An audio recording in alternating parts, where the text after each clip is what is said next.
Pinagsama-sama. Ano man ang trending ngayon, dapat kasama tayo. I want the people to look at their voice in a different way. Isa lang ang alam ko, lahat kayo may greatness, may galing, may talino, may angking strength, aspiration na napakaganda. Ang problema, ginagamit mo ba? Ito po ang nag-iisang voice master ng Pilipinas. Walang iba kundi si Pocholo De Leon Gonzalez ng Creative Voices Productions.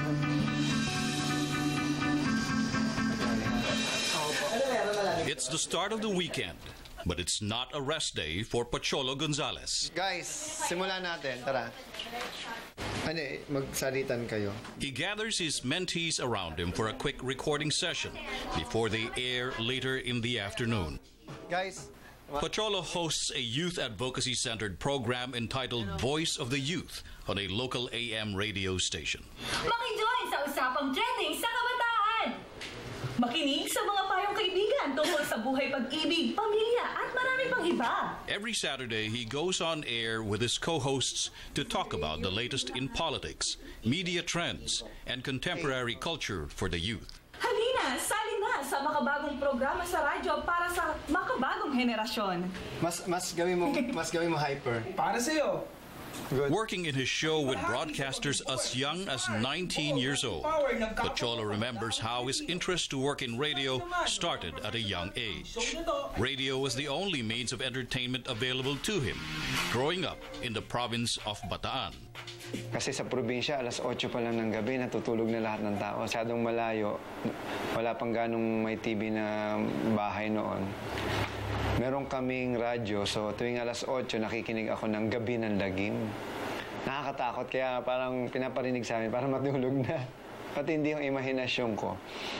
Unknowingly, ginagaya ko yung mga naririnig ko sa radyo. Ganito yung narinig ko, sabi, "Isang gabi ng lagim, awu! Awu! Si Utoy at si Lolo Tasyo ay naligaw sa kagubatan." Ha? Lolo Tasyo? Sensya na, ginabi tayo. Sarap kasi maglaro sa puno eh. Eh, kasi naman na po, laro ka ng laro. Ayan, tuloy, ginabi tayo. Ito na ang Gen Y. At the young age of 7, Pocholo began exploring this newly discovered talent. Nung nasa school ako, elementary, ginagaya ko na yung mga cartoon character na paborito ko.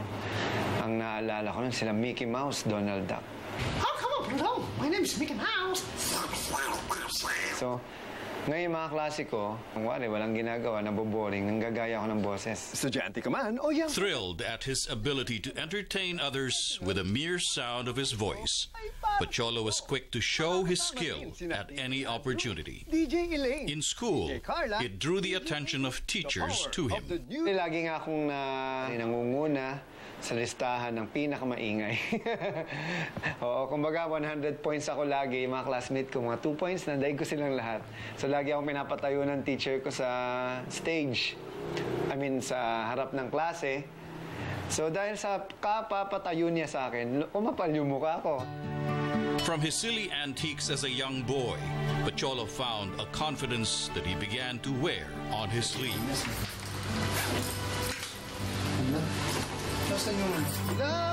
It's a confidence that spreads to his mentees today. His young co-hosts take after Pocholo's energy and spirit as they head off to the radio station for this afternoon's broadcast. Yung mga panahon kasi noon, pag makulit ka, maingay ka, parang bad ka. Pero alam mo, sa totoo lang, yung mga tinatawag nilang bad at makulit, yung pa yung mga nagtatagumpay, ha? Kasi sila yung malalakas yung loob, sila yung mga makakapal yung mukha.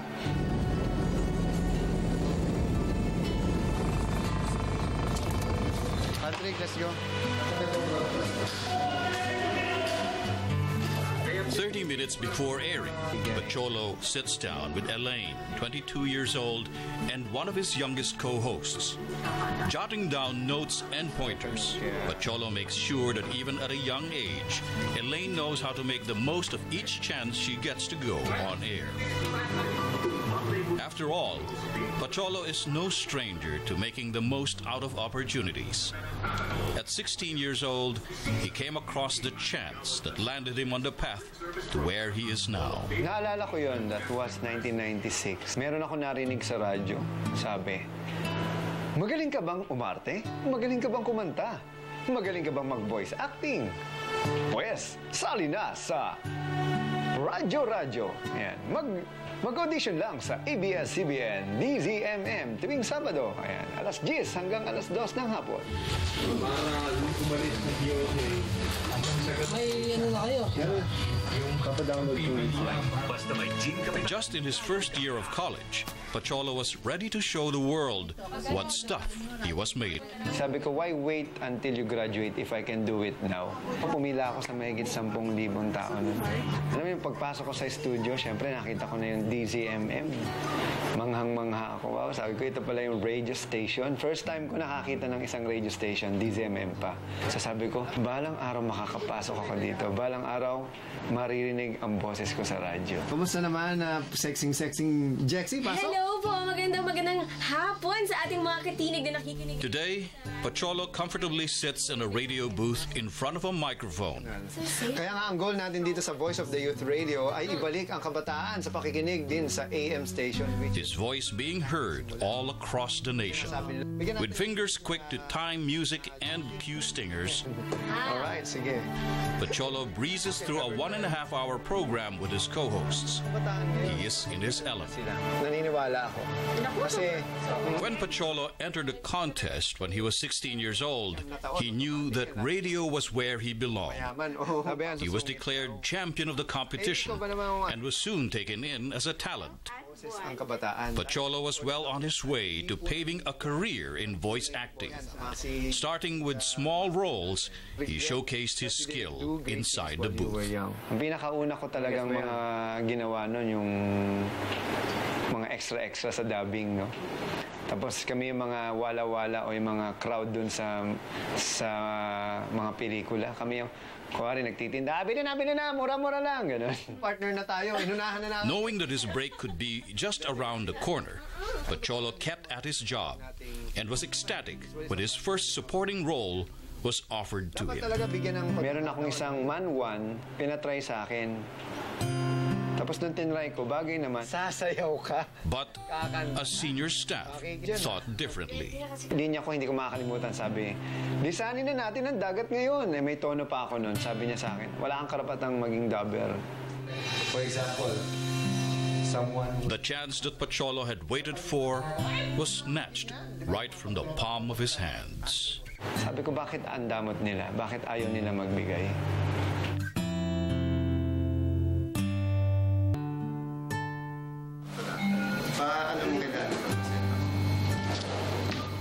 At 36 years old, Pacholo Gonzalez has already done thousands of hours of dubbing for animated shows, voiced over 100 local commercials, and broadcasted for more than 15 radio shows. Great morning. Great morning. Sige. Today, he helps train voices of the young and old who dream to be heard. Apart from his weekly broadcast, Pacholo Saturdays are also spent providing workshops that teach the art of voice acting for aspiring dubbers. Right? With a group of enthusiastic students hanging on to his every word, Pacholo has gone a long way from his humble beginnings as a voice actor. Pacholo recalls the very first voice acting job he was offered, albeit a small one. He was keen to give his all to the one line he was set to say. But just as he was warming up to deliver what he thought would be the line that would set him on the road toward a career in voice acting, he was promptly cut off. Yun yung time na para kang pinatikim ng ice cream na pinadilaan sa'yo. Nung nagustuhan mo, binawi sa'yo. The chance that Pacholo had waited for was snatched right from the palm of his hands. Sabi ko, bakit ang damot nila? Bakit ayaw nila magbigay? Yun yung first ko na parang, hindi pa nga ako tinuruan o ano. Alam mo yun, yung part na hindi ka marunong, hindi ka magaling, hindi ka mag-dubber. So, papalitan ka na. You're the only one. Believing from the moment he discovered his talent that his voice was meant to be heard, the missed opportunity stunned Pacholo to silence. Noong mga panahon na yun, alam kong kaya ko, pero may mga taong nagmamagaling, galing, pinupush yung sarili nila na ako na lang, kami na lang. So kumbaga dahil sa pila, pinilit nila yung sarili na ikaw yung napunta sa huli kasi ikaw yung hindi nagsasalita. Hinahayaan mo na lang sila. Ginagaya mo. Pacholo knew he didn't have anything else to rely on but his voice, despite the incredible letdown. Hindi naman kasi kami galing sa marangyang buhay. Ang tatay ko ay isang government employee at ang nanay ko ay dating factory worker na ngayon ay nananahi din. Hindi kakayanin yung pag-aaral ko sa Maynila kung yun lang ang pagbabasihan. Although nakatulong naman ng malaki ang kanilang binibigay. Pero sabi ko, mas maganda siguro kung kikita na rin ako kahit maliit na hindi na nila po problemahan yung iba kong gastusin. Ngayon, mga taong nagtitiwala at nagbibigay oportunidad sa mga taong baguhan na tulad ko. Ano yun? Pacholo reeled from such a big disappointment at the very beginning of what was to be a colorful career in voice acting. He looked for his niche and soon found it in studios that gave him better opportunities than the one he lost. His experience in voice acting now credit him as a voice instructor who many aspiring dubbers look up to.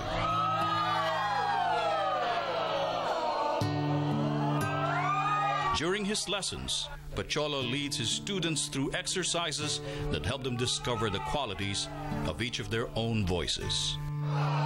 His students listen to the pitches of their own voices, become familiar with the beat and speed of their speech, and learn the movements of the mouth that can help them enunciate better. With every exercise, Pacholo makes sure that they become comfortable with their own voices and become unafraid to use them.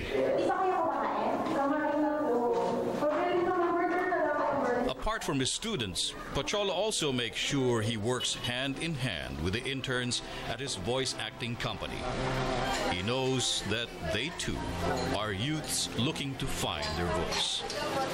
But Pacholo knows that finding your voice is not enough. The voices need opportunities where they can be heard. He took it upon himself to provide them this chance. Pagbalik ko, binuo ko ngayon uli yung isang radio show para sa kabataan na tinagurian Voice of the Youth Radio sa DZME. So para yung mga kabataan na interesado na magkaroon ng international exposure, ay doon lang nila makikita lahat. With his foundation as a broadcaster, Pacholo was quickly able to get a following for Voice of the Youth Radio. Pacholo's dubbing career must move to the side as he focused all his energy on his youth advocacy program. His efforts were soon recognized, and he was invited abroad to accept an award for his work as a youth advocate. In 2003, I won an award in Washington, D.C. I was only 23 years old then. The award motivated Pacholo to continue his work. There was no other way but to carry on what he has begun. He went on a quick trip to the United States to claim his award. But being in a new environment with fresh opportunities got Pacholo thinking about his dubbing career once more. Una kong sinabmitan ng email sa mag-ano lang yung internship. Ako naman kasi lahat ng possible opportunity, send lang ako ng send. Parang para sa akin, it's just like parang throwing the seeds. Yung nagkakalat ka ng mga buto. So kung saan tumubo, yun na yun.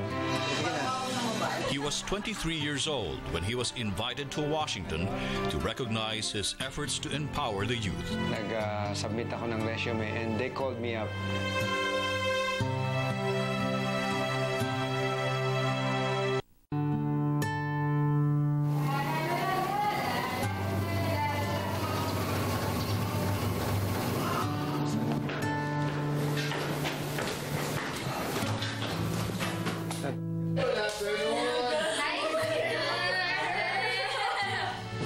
Pacholo has just started making a mark as a youth advocate.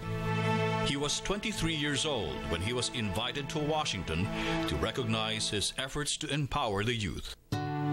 While abroad, Pacholo renewed his sense of purpose to inspire his fellow youths to be great. He was also able to look at more opportunities for his career as a dubber. Ngayon, gusto ko, appreciate mo yung beauty ng kapartner mo. And I went to Disneyland, no? And chinek ko kung anong meron. Nag-submit ako ng resume and they called me up. Pero kailangan ko pa rin dumaan sa proseso. Pocholo re-evaluated his position and looked back at the recent developments in his life. He reflected on the reason why he was abroad in the first place. Pero sabi ko, uwi na muna akong Pilipinas. I think I'm not ready enough to serve the Americans and serve Disney. Hindi ko na pinuntahan. Hindi talaga yun yung calling ko eh. Kasi kung yun lang ginagawa ko, puro dubbing. Nasa box lang ako. Anong gagawin ko sa buhay ko? Makakapag-inspire ba ako ng tao? Makakapag-motivate ba ako ng ibang kabataan? Do you feel great today? Sige, if you feel great, sabihin nyo, I feel great! Do you feel great today?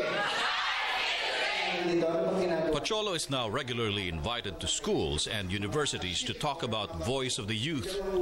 During his speeches, he tells students about how he came to find his voice and how they too can find theirs. This is the best definition of leadership that I have ever encountered. He speaks of the boldness that finding his voice has given him, the confidence that kept him pursuing his dreams, the same self-assurance that the youth today must learn to find for themselves.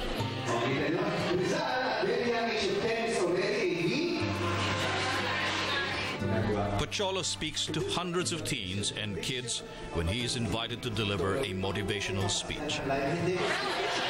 To say a little bit about myself, I am the youngest broadcaster and motivational speaker in the Philippines. But he pays close attention to his 10-year-old son, Patrick. Sinasama-sama ko lang siya sa mga radio show. One day sabi niya sa akin, Dad, I want to be a broadcaster like you. I want to try broadcasting. Give me my own radio show. Pocholo guarantees that his son, like himself, learns of his own potential and discovers his voice as early as possible. Just as how he kept himself driven as a young boy, he ensures that Patrick does not run out of people to assure him of what he's capable of.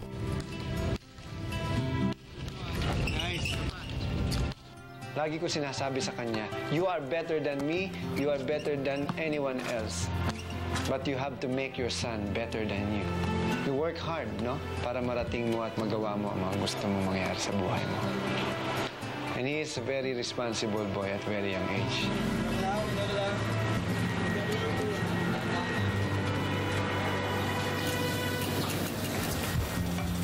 As a father, Pocholo makes sure he instills the same grit and audacity in Patrick as he does in the youths he delivers his speeches to.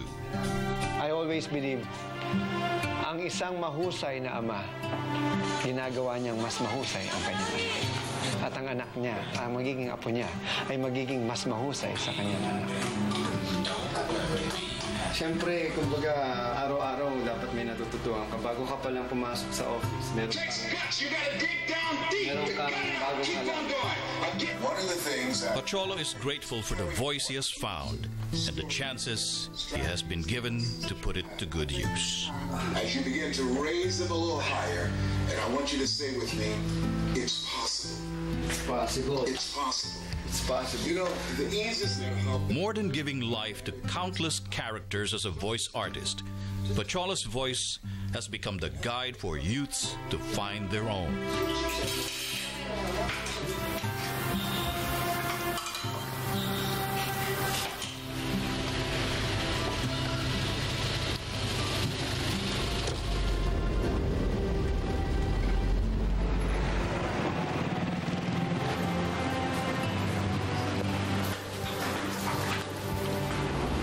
Don't follow your dreams, chase them, mali pa rin yan. Don't follow your dreams, don't chase them, lead them. Unahan mo na yung dream mo.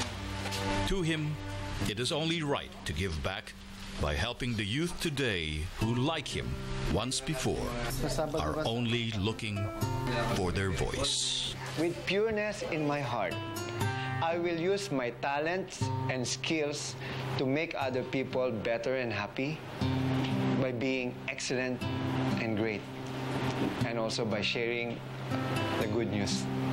The good news is everyone has greatness in their heart.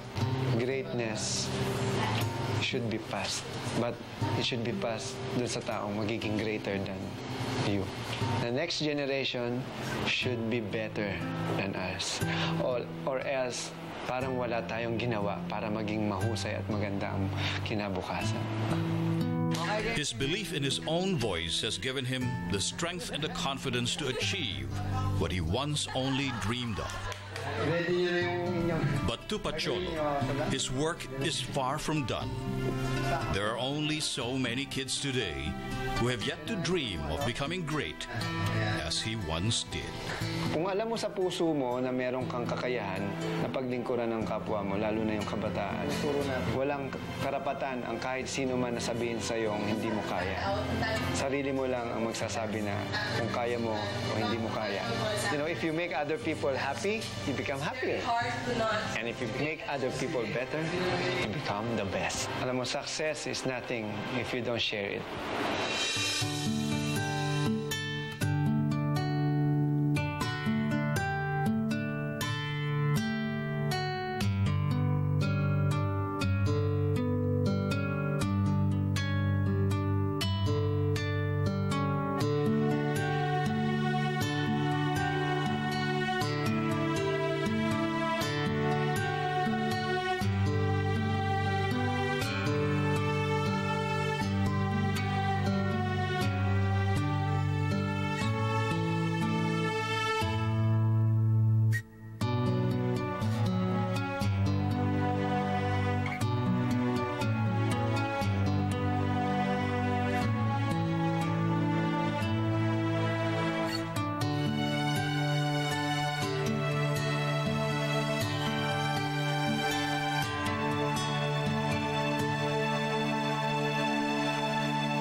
Ang susunod na programa ay rated G.